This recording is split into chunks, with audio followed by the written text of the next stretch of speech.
All right, I think they're dancing. All right, there's 3. All right, 2 down.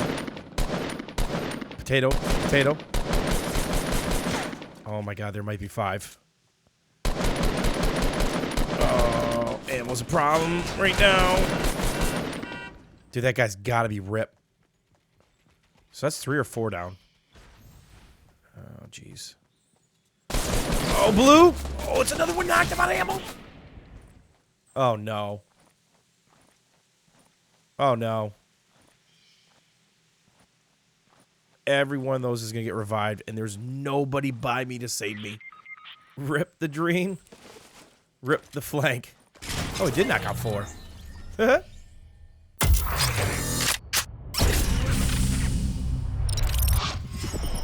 Hey guys, my name is X Factor. I hope you're having a great day. And if you're curious and confused as to what's going on, no, those guys weren't cooping. Yes, that was a 4-man knockout with 1 guy left alive with tatters for health.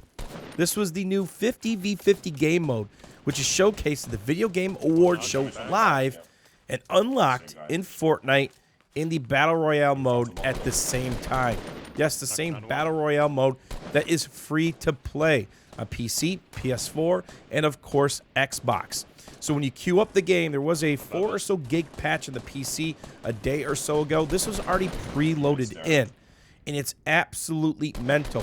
So as you pan through your solo, your duo, your squad, the last one is 50v50. Be careful. If you leave the round or you die or whatever happens, it does default. You can fill in solo queue. You'll be paired up with random squad mates. You can queue with friends. So if you just want to get into this, you can jump in right now, and it would pair you with another squad, just like it would in squads. You can have your push to talk in. You can still hear your squad mates. There is no proximity. But what you can see in proximity is friendlies. See all those green chevrons? Not only are they on the mini-map within probably 200 to 300 meters, but they're also 3D spotted as well. So what about when you're parachuting in?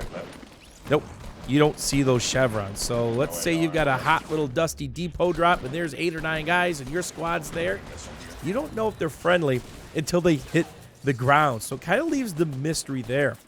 But what you do see in this game mode is sheer madness. I used to play a game called PlanetSide 1 and PlanetSide 2 where battles could have hundreds of people at any given time. This really calls back to that, where you can be dominant in a specific spot. You're really pushing the enemy team, and then you just get wiped out and flanked. Bouncy boys popping off, shotguns, bushes jumping everywhere. Absolutely crazy. And some of the building structures that you see, I played 7 or 8 rounds, probably saw 10 to 15 superstructures. And you're going to see a couple in this footage. And you have to be careful with it. Are they building a stairway to heaven and it's 8 panels wide? Is there somebody ready to repair it? Is it 2 layers deep if they're up above you? So if you do take out 1 layer, there's a whole nother layer up there. Did you just get pistols and you need to push into town because you know there are chevrons dying? That's the other thing that you can see on your mini map at the top right side. You could revive any friendly.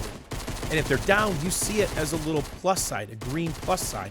So if you're close enough, 200, 300, 400 meters away, you can tell when things are going south in Salty Springs where you might want to make a quick push. Now, underneath the minimap, you see a green number, 37 and 38. That's how many teammates we have the green number versus how many they have alive. And knockouts are life. You get a ton of knockouts, but usually there are people there to build up. So, word of the wise, if you get a knockout, wait that 2 seconds or so, because remember, they cannot be damaged for a couple seconds, and then try to finish it or do as much damage. Here's another example of a fight gone bad. We think we're pushing into the circle. We're down 8 players. There's a superstructure that just got bombed out in front of us, and that's absolutely epic, but there's also people to our right. So one of the keys is pay attention to when your friendlies are going down on the mini-map and the big map. It's something to keep track of, because that can give you an idea of when you're getting pushed and you're flanked.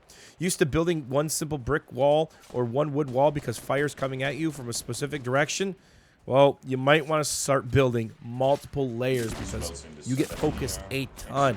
So be careful when you're choosing targets and not to overextend, because if you ding a couple guys, they're going to see that damage indicator and you're probably going to get lasered, especially if they have scoped ARs and snipers. The bolt-action sniper is an absolute dream when you get in these big fights where there's lines drawn and there's superstructures all around. As a couple of my teammates call out that they get flanked.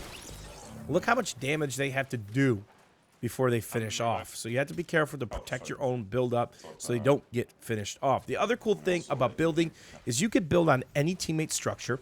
You can create a door on any teammate structure or edit it. So if there is a group of teammates that you're trying to catch up to, as you can see all around the mini map, and they built a couple layers high, simply crack open a door and enter it. But be very careful and mindful as they can edit your structures as well. So just because you built something a specific way doesn't mean it's going to behave that way the entire time. So be mindful of that, especially with rewalling as we rip a couple people. Pay attention to my FPS counter in the top right and know that I play at 1440p with everything jacked through the roof. The whole thing is on ultra. Now, there are 36 people in this specific area because this is where the round ends, and we don't dip below 90, but for a very split second, and it remains smooth. This is something that's not going to happen in duos or squads or solos. If there's this many people here, it's not two teams. No one's really getting revived. People are getting swatted like flies, eliminated, and away you go. So where there might be a couple groups that can drop Salty Springs or Pleasant Park, usually they're weeded out within 5 or so minutes. The performance has been absolutely phenomenal. And another hats off to the Fortnite team, the dev team, for staying on it and actually sharing some of the improvements that they made over the last 4 weeks with server performance. They are drastically getting better, specifically when there's 95 people or so or less. It's all solid performance according to their standards, which you can most certainly tell. Because no way in heck, if there would have been 39 or 40 people in that close of proximity of PUBG, would that have functioned as cleanly and, of course, had the frames. So sometimes you're the Zerg putting the pressure on a couple of guys left. Sometimes you're the couple guys left getting the pressure, and there's nothing that you can do. As you can see right here, we have 7 people left.